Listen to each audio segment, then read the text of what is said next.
پھر ہر سمت سرخ انگاروں کی طرح دہکتی آنکھوں والے بڑے بڑے پھن پھیلائے زمین سے 2 فٹ کے قریب اٹھے ہوئے سنہری اور سرخ سانپ نظر آ رہے تھے۔ میرا سارا جسم دہشت سے لرزنے لگا۔ میں نے خوف سے چیخنا چلانا شروع کر دیا۔ میری آواز میں کچھ دیر بعد ایک اور آواز شامل ہو گئی تو میں خوف سے تھرا اٹھا، مگر میرے خاموش ہونے پر پتہ چلا کوئی بلند آواز سے مجھے پکار رہا تھا، اور وہ آواز جنگل کی طرف سے آ رہی تھی، جس کے بعد مجھے پتہ چلا کہ پھر کچھ ہی دیر میں سپیرا میرے سامنے تھا، جس کی بات ماننے سے میں نے انکار کر دیا تھا۔ وہ ہمارا انتظار کرتا رہا، مگر ہمارے نہ آنے پر اسے خطرے کا احساس ہو گیا، اور پھر وہ ہماری چیخو پکار سن کر مجھے پکارتا ہوا گھنی جھاڑیوں اور کانٹوں میں سے گزرتا ہوا مجھ تک پہنچ گیا۔ اس کی آواز سے میری جان میں جان آئی۔ میرا خوف قدرے کم ہوا۔ اس کے بعد ہم دونوں بہت مشکل سے کسی طرح دادا کی لاش گھر لے آئے۔ خوف سے کانپتے ہوئے نہ جانے کس لمحے نیند کی آغوش میں چلا گیا۔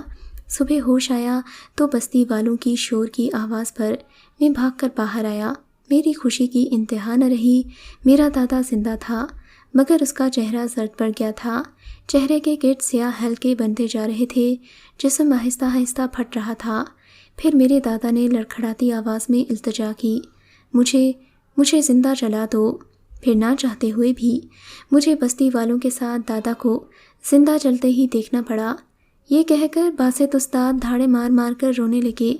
جو ہی باسط استاد نے داستان ختم کی، قاسم کی ماں اور بابا چیختے چلاتے اپنی کٹیا کی طرف بھاگے۔ نہیں نہیں میرے بچے، میں تجھے سانپ نہیں بننے دوں گی، نہ ہی کوئی تجھے جلا سکتا ہے۔ تو میرا بچہ ہے، تو ہمیشہ میرے پاس رہے گا۔ وہ دونوں میاں بیوی اپنے جوان بیٹے کو دیکھ دیکھ کر خون کے آنسو رو رہے تھے۔ اس رات باسط استاد کو تیز بخار نے جکڑ لیا۔ 2 دن تک باسط استاد زندگی اور موت کی جنگ سے لڑتا رہا، مگر اب وہ زندگی کے آخری دن پورے کر چکے تھے۔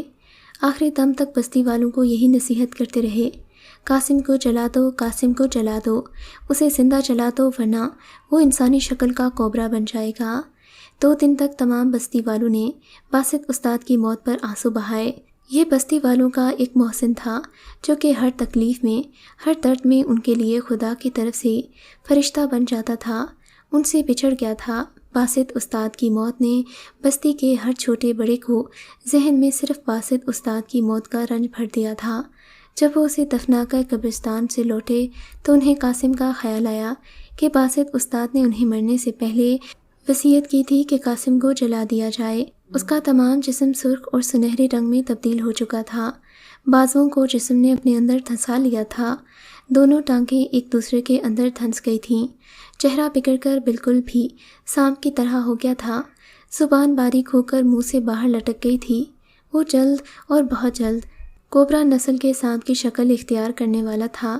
بستی کے سارے لوگوں نے ہی قاصر کے ماں باپ کی منت سماجت کی، انہیں ڈرایا دھمکایا، مگر انہوں نے قاسم کو آگ نہ لگانے دی۔